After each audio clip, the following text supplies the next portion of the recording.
Hello, Gino here, and you are listening to Otherworld Connections. We live in a critical time where now, more than ever, angels and fairies, hidden forces, are bursting at the seams of the veil to work with us. They want to see us change in order to save the world and live in service to others. So join me on a journey to empowerment and enlightenment with an angelic angle and a fairy focus, looking into ways to improve our current situation, morality, archetypes, solutions for self-healing, and spiritual sciences in light of theosophy and other occult traditions.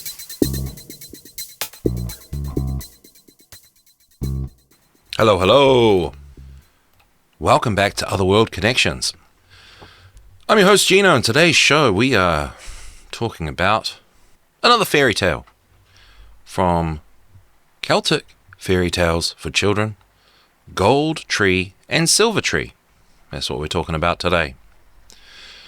I just want to remind you that you can find the link to anything I'll read or refer to during this show in the description of this episode once it's published on my website, thesecretkindergarten.com, and of course on all my channels on YouTube, otherworldconnections.substack.com, Odyssey, Rumble, you know how it goes, all the blah blah blah.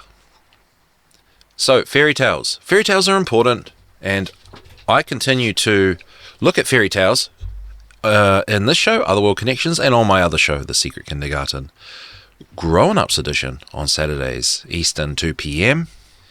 Why? Because, first off, I noticed that when I was a teacher that they weren't really around. Secondly, I noticed that they seemed to be heavily edited.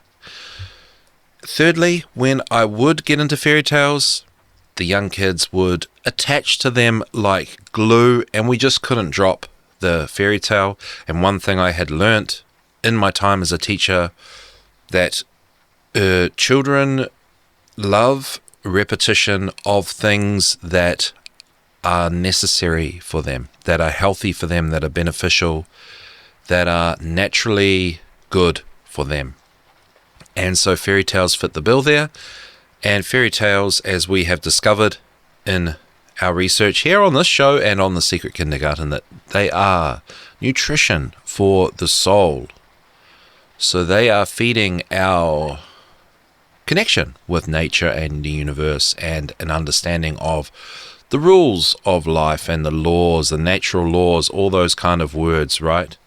I'm always hesitant to say natural law because it sounds a bit hardcore, but that's exactly what this is all about. And in our decoding, we discover that there are simply natural law teachings encoded into the fairy tales. And that's what we're going to have a look at today. So here we go. Gold Tree and Silver Tree. Too much blah, blah, blah. I'm already running late. So, this is also known as the Scottish Snow White, the Irish Snow White, and it's similar to the Grimm's fairy tale that we've already been through, called Snowdrop, which we looked at in episode 7 of Otherworld Connections, called Imagine Yourself Drinking a Pepsi to Succeed. And success as living a spiritual life and achieving great goals in service to humanity is kind of the overarching theme of everything. We're discovering what it really means to be a human, what the quote-unquote great work really is. And that's what we're kind of looking at, obviously, through my life and through the life that I've lived and the experiences and the books that I've read and the stuff that I've learned, right? So, Gold Tree and Silver Tree, it is bucketing down outside on this old tin roof in this shack that I am coming to you live from on the central plateau of the North Island of New Zealand. So here we go. I don't know why I can't stop blah blah blahing. Normally I struggle.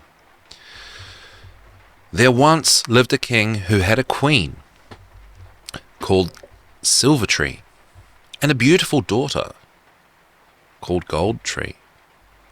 They all lived together happily until one day Silver Tree and Gold Tree was sitting by a pool, and it took Silvertree's fancy to peer into the water and talk to the trout swimming there. Silver trout in the pool.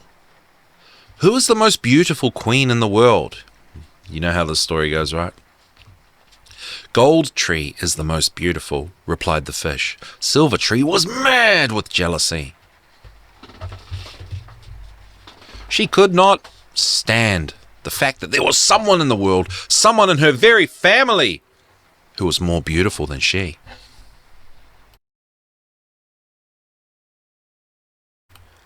She decided that she would get Gold Tree killed. And to be sure the girl was dead, she would eat Gold Tree's heart and liver.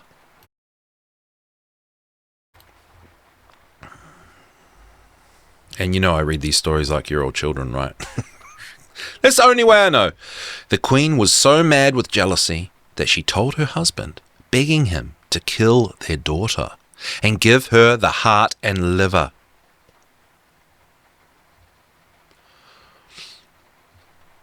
To eat. At just this time, sorry, there's already a typo in here. I'm trying to figure that out. At just this time, it happened that a prince from a far country had come to ask for Gold Tree's hand in marriage. The king, who was a good man, saw that the two young people loved each other and saw his chance. He sent Gold Tree away with the prince to be married. Then, when out hunting with his men, he took a deer's heart and liver and gave them to his wife. Once she had eaten these, Silvertree was cured of her jealousy. All went well until the queen visited the pool again and asked the fish who was the most beautiful. Gold Tree, your daughter is the fairest, said the trout. But my daughter is long dead, exclaimed the queen. Surely she is not, for she has married a fine prince in a far country. When Silvertree asked her husband, she found that what the trout had said was true. Make ready the great ship, for I must visit my daughter, said Silvertree, and because she had seemed cured of her jealousy,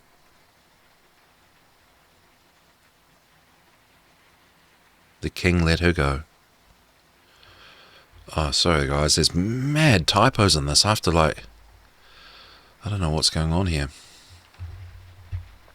It's like it changes languages. Alright, that was my copy and paste. That wasn't the book. Okay, when Silvertree came to her destination, the prince was out hunting. Gold Tree saw her mother arriving and knew that her life was in danger. She called her servants, and they locked Gold Tree in her room, but Silvertree was cunning. When she found her daughter locked in, she called sweetly, "Put your little finger through the keyhole so your mother may kiss it." As soon as Gold Tree's finger appeared through the keyhole, the wicked queen took a dagger that she had dipped in poison and stuck it into Gold Tree's finger. Straight away the princess collapsed, and soon she was dead, the poisoned point still in her finger as she lay. When Gold Tree's husband came home, he was horrified at what had happened. He broke into the room and saw his young wife dead on the floor. So beautiful was the dead princess that he had her body preserved and locked in her room and kept the key himself. After some years had passed, the prince's grief faded a little, although he never smiled, and he decided to marry once again. He did not tell his second wife about Gold Tree's body, but one day she found the key to the dead girl's room. She was curious to see the one part of her husband's castle that she had never entered. So when no one was looking, she quietly opened the door and went in. When she saw the beautiful body laid out in the room, She realized at once that this must be Gold Tree, the princess who had died so tragically, for she had heard the tale of the girl's death. As she approached the body, she saw the poisoned dagger still sticking in the girl's finger. Yes, this must be Gold Tree. Still curious, the second wife pulled at the dagger to remove it, and Gold Tree rose, alive, just as she had been before her mother's visit. The second wife went to the prince and said to him, "What would you give me if I could make you laugh again?" "Truly nothing could make me laugh unless Gold Tree was alive again," said the prince sadly. "Then come to her room, and surely you will find her living." They ran to the room together, and the prince saw that it was true. The second wife was amazed at the change that came over her husband and knew that Gold Tree was his true love. "Now you have your true love back again," she said. "I must go away." But the prince was so grateful to her that he would not let her go.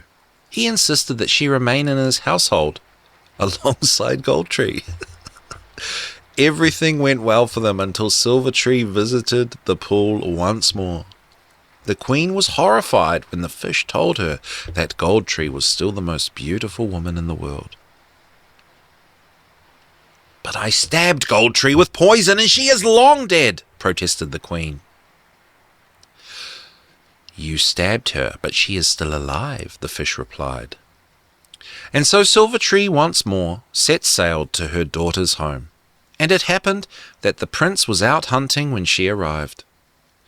Gold Tree saw her mother approaching and quaked with fear at what she would do. "Let us go to meet her," said the second wife calmly. And they went together as if to greet a welcome guest. Silver Tree held out a precious gold cup that she was carrying. "I bring a refreshing drink for my daughter," she said. The second wife looked at her coldly. "In this country, it is the custom for the visitor to drink first," she said.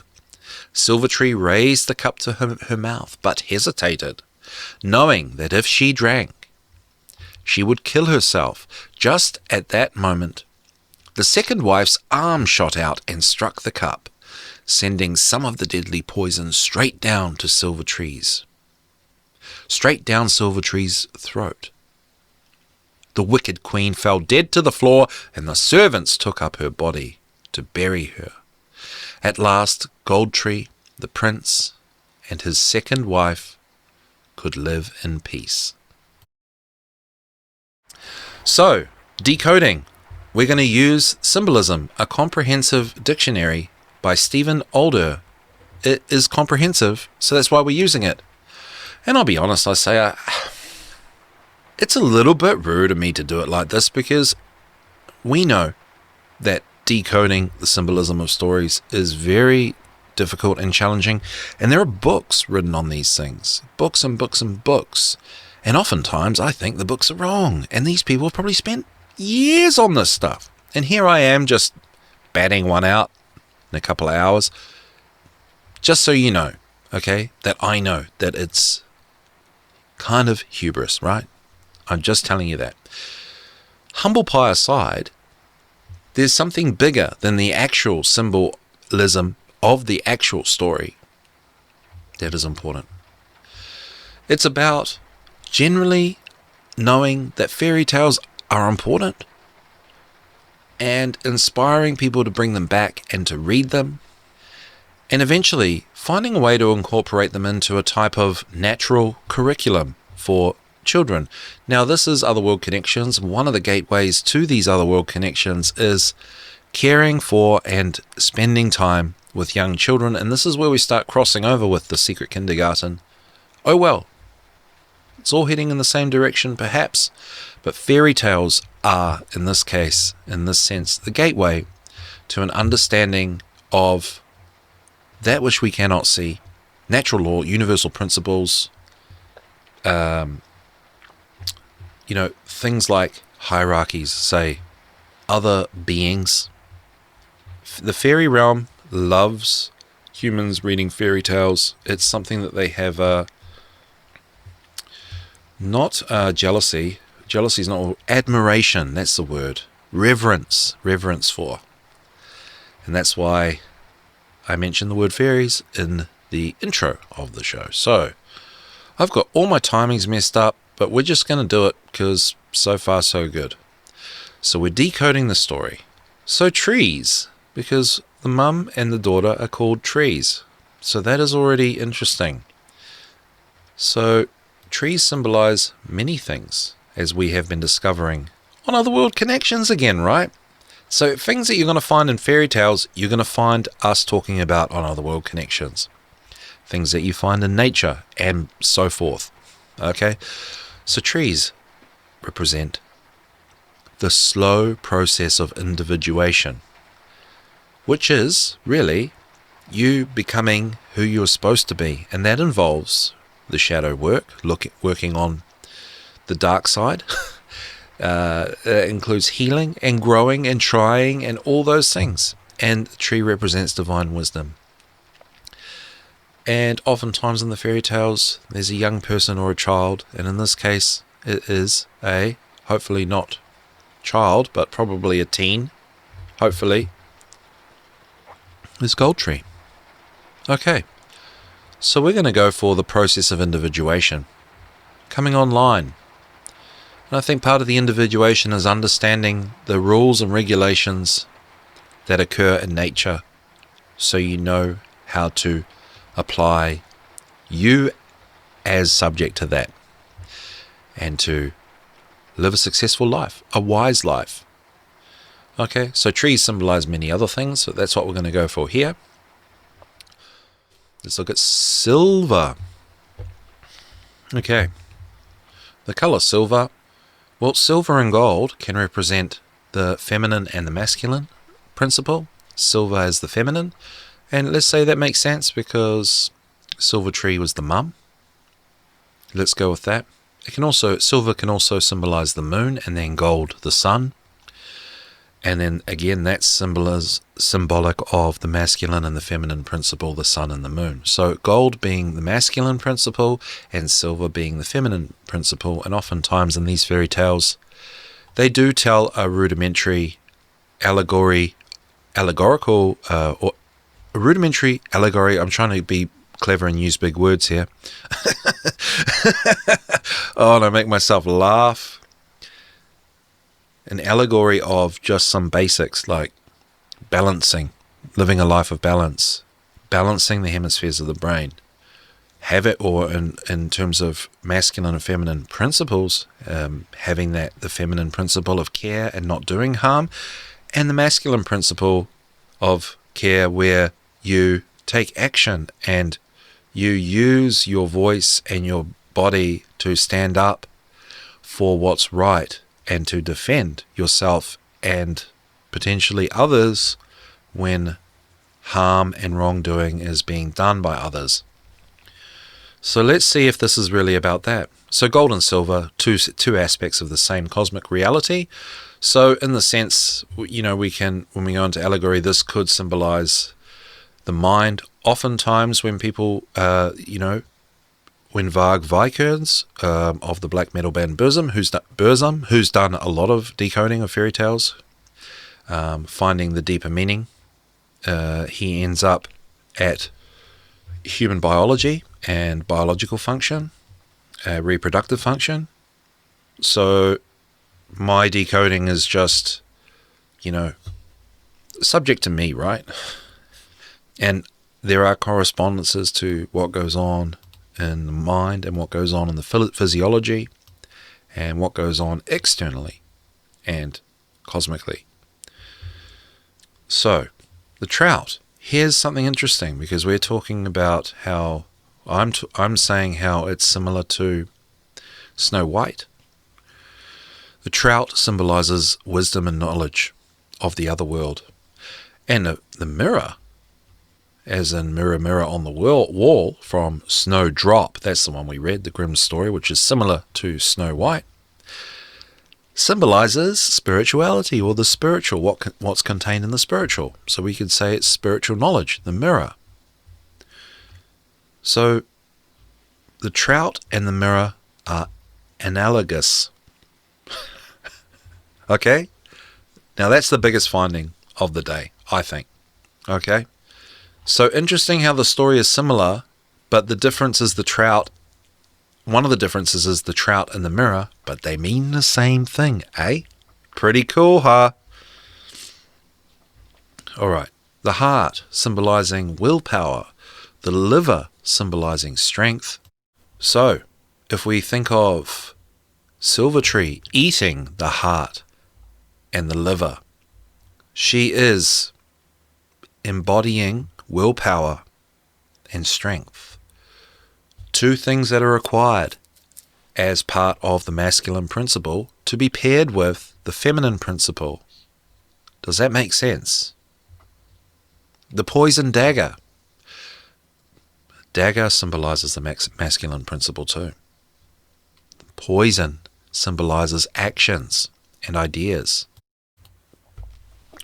all of which are being used in the story to symbolize this requirement or this connection to, or this need to, you can't have one without the other. You're going to have to, part of your life's work is to get these in balance. And if they aren't in balance, then it's going to come and bite you on the backside. And understanding this masculine principle and the feminine principle and getting them into balance, internally and externally, is part of your individuation. Your slow process of individuation, your growth, your tree's growth. Hope you're following here. I'm barely following. And the golden cup is the prize at the end, right? The golden cup symbolizes a prize. So, the masculine principle, using your strength and willpower, incorporating it with true care. We've learnt in the secret kindergarten that the care part comes first, and that in the early years the masculine principle is indoctrinated out or stamped out in the institutions, where the care is considered as more important, when really the care should be allowed to flourish to a point where everyone understands, which they do, because care is allowed to flourish. Being nice and kind is what I'm saying, sharing, all those things that the kids then learn when those things aren't being done. So harm is being caused, and then they're not allowed to do anything about it.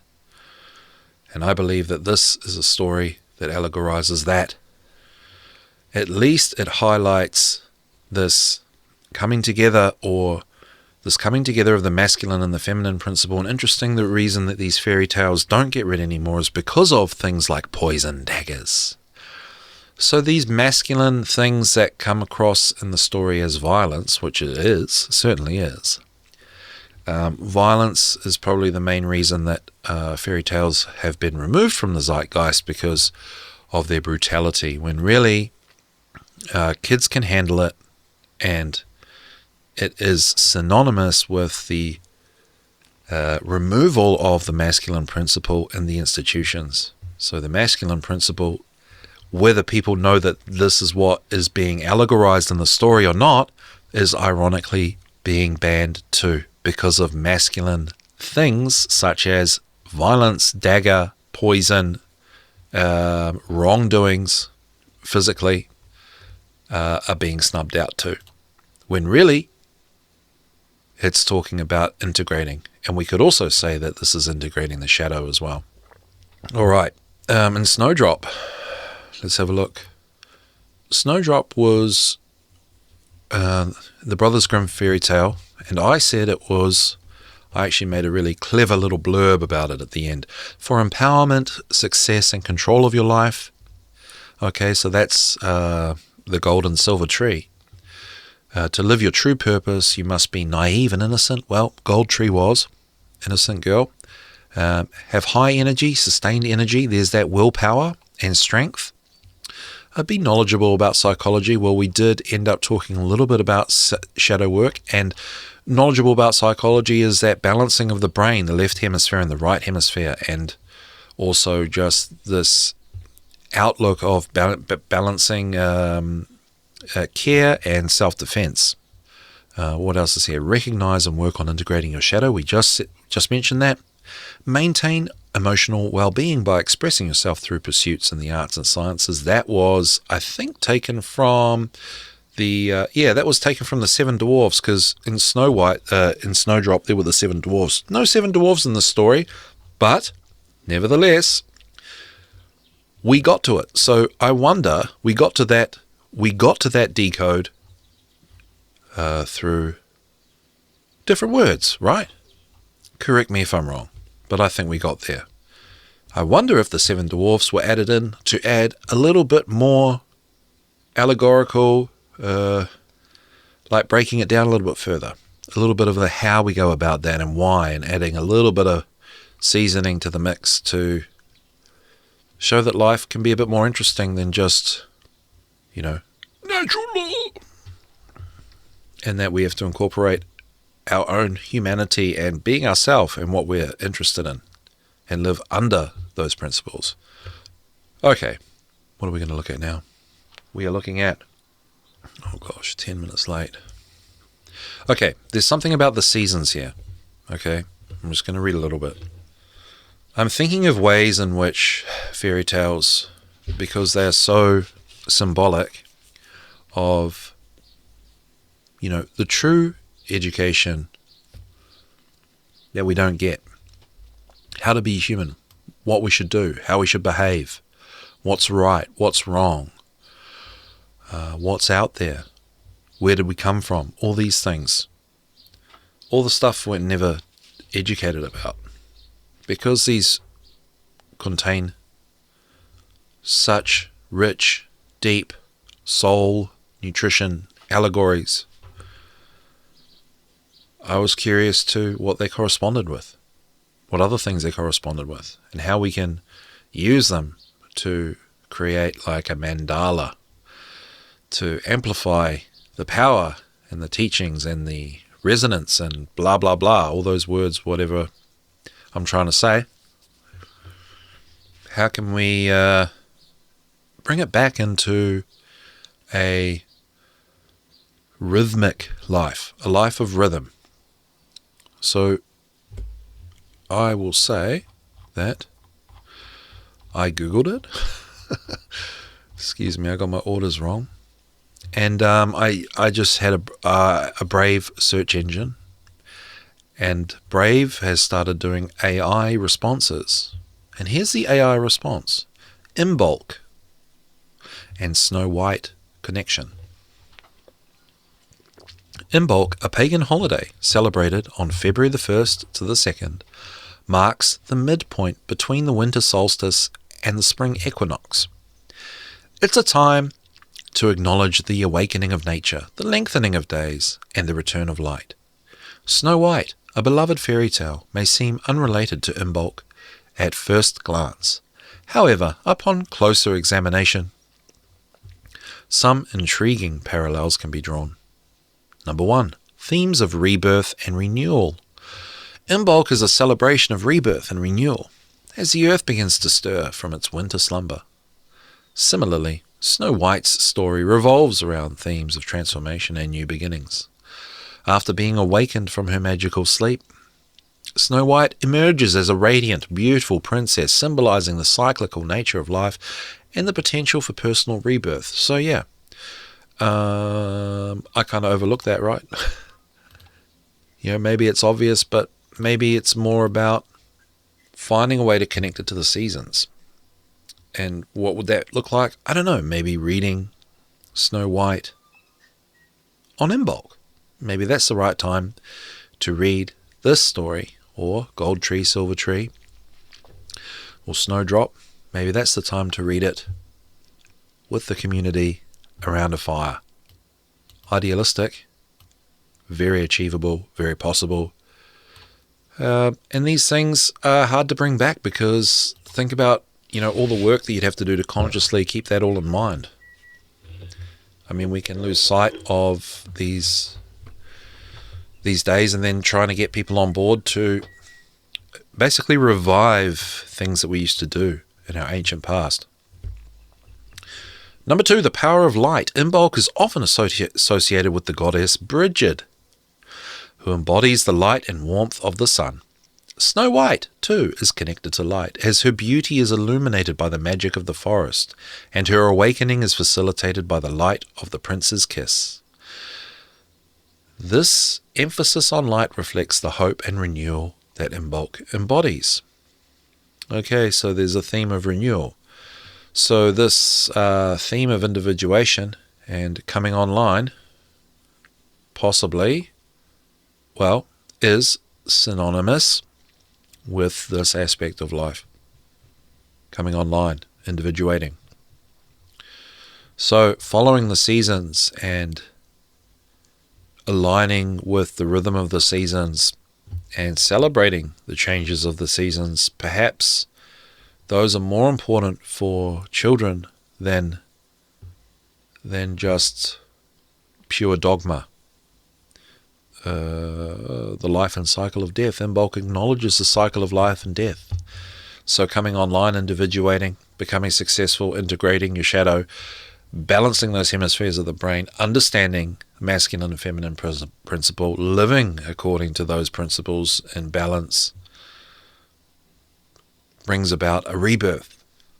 So maybe Imbolc is the time to start those things that bring you there. The importance of, number 4, the importance of feminine energy. Oh, there we go. Imbolc is a celebration of feminine energy and the power of the goddess. Snow White, as a female protagonist, embodies these qualities, demonstrating strength, resilience, and beauty. Yeah, that's interesting, because in the story she was gold, the gold tree. So yeah, I mean, that was kind of reversed. And actually, when I first looked at it, I got it wrong. I thought she was Silver Tree. But anyway, that's obviously not the point in terms of being super specific, right? Okay, now let's have a look at the ancient Celtic festivals and how we celebrate them today. By Claire Leslie Walker and Frank E. Girace. Groundhog Day, Imbolc, February the 2nd. In northern New England, lambs are born in February, so they will be ready to go to pasture with the adult sheep in summer. In Europe, country people tired of the lingering winter would go out looking for signs of spring.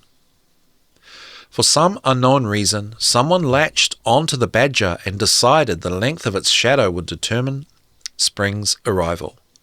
When Germans came to America, there were no celebrations on February the 1st, and badgers could not be found. A very sleepy and grumpy groundhog was chosen as the American substitute. The groundhog today still wonders, why all the fuss on February the 2nd? Any honest groundhog is in deep hibernation and won't awaken for another 2 months. In this case, myth and nature don't coordinate. Until you go back to the source of the myth. There is an old song from the Highlands of Scotland that talks about pounding the ground with a stick to bring forth the snake, who doesn't get pounded, around the time of Imbolc. The behavior of the snake is thought to determine the remaining period of frost. The snake has long been associated with wealth and treasure. Could there be a parallel between the appearance of the snake from underground, bringing omens of wealth and treasure, and the groundhog on Groundhog Day, bringing the treasure of an early spring and growing season? An old Irish saying goes, "To see a hedgehog on this day is a herald of good planting weather." In the Roman Catholic Church, Imbolc has become Candlemas, the day that candles are blessed for the coming year in Mary's honour. An old Scottish rhyme about Candlemas ties in with our Groundhog Day mythology that a sunny day will mean 6 more weeks of winter, while a cloudy day Portends an early spring. If you count 6 weeks from February the 2nd, you actually come to the spring equinox on March 20, 21st, or 22nd. If Candlemas be fair and bright, come winter have another flight. If Candlemas brings clouds and rain, go winter and come not again. St. Bridget's Day and Candlemas have come to be celebrated around the same time and come from two different streams of culture. Bridget is one of the names of the ancient Celtic goddess, and Saint Bridget is a Christian saint whose story borrows many parts from the older goddesses' stories. This mixture of Christian with pre-Christian material is quite common. She is remembered today as Saint Bridget of Kildare. The nuns of St. Bridget kept a fire burning continuously from early times to the 1500s when Henry VIII destroyed most of the abbeys in Britain. In the early Christian church leaders decided that this day should also commemorate the day when Mary's parents took her to the temple for purification. Celtic tradition holds that St. Bridget went with her, and the event is celebrated by the Feast of Candlemas. As Christianity spread throughout Europe, it absorbed many local customs and replaced them with its own. This was possible because there were many similarities between Christianity and the local agricultural regions. The local agricultural religions. The later use of force against the Celts was more about the political aspects of Christianity than about differences in spiritual beliefs.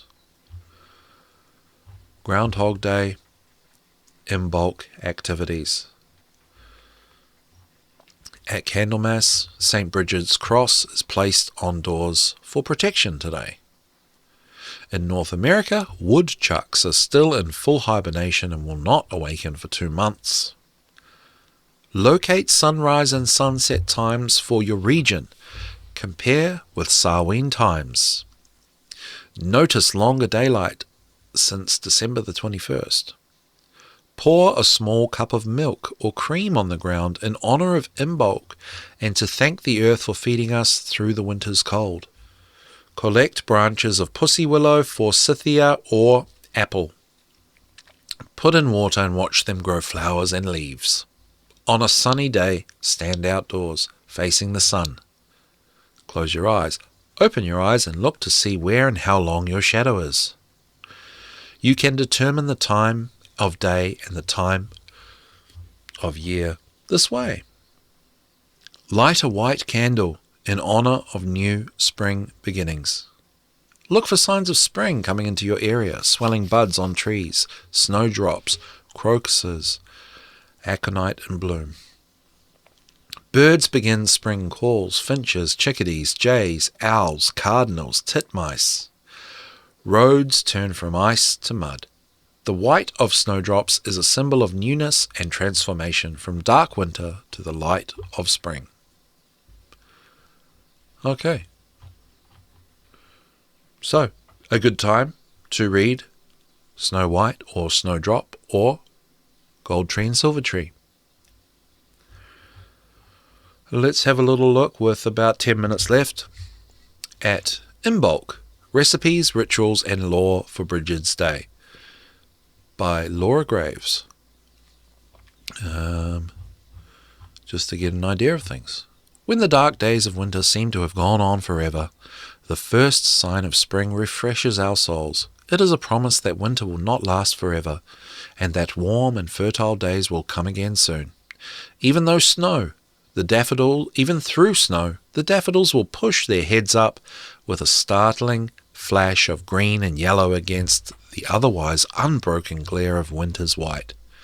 While you can still see your breath like steam in the chilled air, the first taste of fresh milk means that new life will soon be born. Weary from winter's dark, it also means that the soul will soon be reborn in the growing warmth of the sun. There yet may be snow on the ground, but there are new plants sprouting just beneath that protective layer. As bears awaken from their winter slumber, so too does the earth, and life everywhere reawakens. Also known as Imbolc, Oimelc, and the Feast of St. Bridget. Imbolc is the Sabbath midway between the winter solstice and the vernal equinox. Imbolc is celebrated on the 1st of February and precedes the more recent Christian reinterpretation of Imbolc called Candlemas, which is celebrated on February the 2nd. Although you might often see the terms of Imbolc and Candlemas used interchangeably, they are actually different holidays. Imbolc is the time when life begins to awaken from its winter sleep and prepare for the warmer and longer days that are soon to start. During the depths of winter, it can feel as though the warm sun and soft breezes of spring will never return, and the cold might go on forever.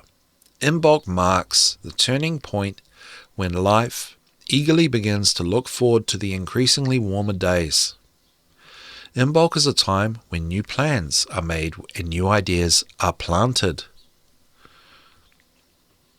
It is also traditionally a time to examine the people, objects, and philosophies in our lives. There we go. It is an opportunity to discard the things we don't need or that are holding us back. It is when we make new plans and improve old ones. In a sense, the Imbolc part of the wheel of the year is a winter cocoon. Upon emerging, we may be greatly changed, indeed, from the beings who celebrated Yule only weeks before. Winter to the ancients. Although we all experience winter to some extent, regardless of where we live, the way modern civilizations deal with winter makes it a bit more difficult to understand just how important a milestone Imbolc was to many of our ancestors. Although it is true that Imbolc as a Sabbath grew from the celebration of the first milk from the pregnant ewes in the hinterland of Ireland, Scotland, and other parts of Europe, this Sabbath is surprisingly relevant to us today as we stay in our safe, warm, climate-controlled homes and automobiles, regardless of how savagely the winter rages outside our doors. To truly understand the roots of Imbolc and why it has been incorporated as a Sabbath for modern Wiccans and neo-pagans, you have to imagine what life was like in Europe and many other parts of the world in antiquity. Even as recently as 200 years ago, winter was a much different experience than it is today. Now imagine what it was like 5,000 years before that. Consider that the things we take for granted were completely absent at that time. Food preservation was much more limited and laborious than it is today. Canning wasn't developed until the reign of Napoleon. In 19th century France, there were no freezers, refrigerators, or vacuum sealers. Forget about plastic containers to store food. There weren't any grocery stores or for time. Okay, we get the idea. The ancients were very clever and intelligent folk who took advantage of snow and cold waters for refrigeration, and they made use of the sun, fire, salt, and fermentation to preserve food for long winters. Challenges were constant, and the hardships they endured are hard to grasp for the modern, convenience-oriented mind. Please note that when you see the term ancestors in this book, it doesn't necessarily refer to the people with whom you might share a lineage and genetic material. Instead, ancestors in this book refers to any ancient people, as they are all ancestors of humankind. Many neo-pagans walk spiritual paths with deities who come from a heritage different from their own. While ancestor worship generally means worshipping of one's progenitors, you personally might choose to venerate the deities from a completely different culture than the ones of your forebears. Indeed, there is some debate in the neo-pagan community about the practice of ancestor worship, and those who choose to honor ancestors who are not their own genetic progenitors may have very valid reasons for doing so. Okay. In many parts of the ancient world, staying warm in winter required keeping a large supply of fuel for the fireplace. There were no quick-drying clothes made of synthetic fibers or sleeping bags rated for minus 40 degrees Fahrenheit. The only lighting available came from a flame. How frightening it is to think about living in a wooden building with a thatch roof while using fire as the only source of light and heat. It certainly gave people of the age a healthy respect for fire and its life-changing properties, both positive and negative. Living so closely with nature in her many forms taught our ancestors to have deep reverence for the animals and plants that surrounded them. Winter can be dangerous for modern people, but the dangers cannot be compared to what our ancestors faced. You could not call 911 if someone was sick or injured. Not to mention there was no fire brigade should one of your flames get out of control. If heavy snows caused your roof to collapse, your entire family could potentially perish from a lack of shelter. Useful hours of daylight in winter are very limited, and simply completing all the daily chores to maintain life was challenging in the winter for our ancestors. The abundant harvest faded away as winter grew. Certainly dried and salted foods kept people alive during the winter, but often even the best preserved foods would mold, rot, or be eaten by vermin, whose supplies also ran low during the winter. Hunting and or fishing could provide inconsistent supplemental nourishment, but these practices were never dependable during the dark days of winter. In agricultural societies, people had to feed their livestock through the winter. Samhain, late October, was usually when the last animals were slaughtered before the cold set in. Animals that were not slaughtered at Samhain had to be cared for throughout the whole winter along with the people. Without those animals in the spring, the food chain would be broken and starvation could easily follow. Food had to be carefully stored for the animals as well as the humans. In agricultural societies, people love their animals as much as we care for our pets, but in a different way than we would understand. They care for their animals as if they were members of the family because they are so integral to life. It was very common in agricultural societies in colder climes for families to bring their animals into the home to live until warmer days arrived.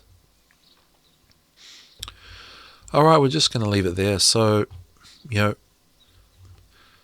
in bulk was a bigger deal back in the day, mate. Okay. And perhaps, our comfort has brought us away from, which it has, right? Our struggle to achieve and change the world, our struggle to get out of the current slave system that we're in, because we're a little bit comfortable, right? So the question is, how are we going to bring back the importance of in bulk, integrate that into the rhythm of our life, and to help us to realize the effort and the work and struggle that we have to do in our life to individuate, come into balance, recognize natural law, live according to it, teach others it, be successful, create goals to be the human beings that we were created to be, and to create freedom. So in bulk plays a part. Snow White, Gold Tree and Silver Tree, and Snowdrop certainly play a part in bulk to perhaps recognize that dynamic. Thank you so much for tuning in. I love you guys, and we'll see you at the next one.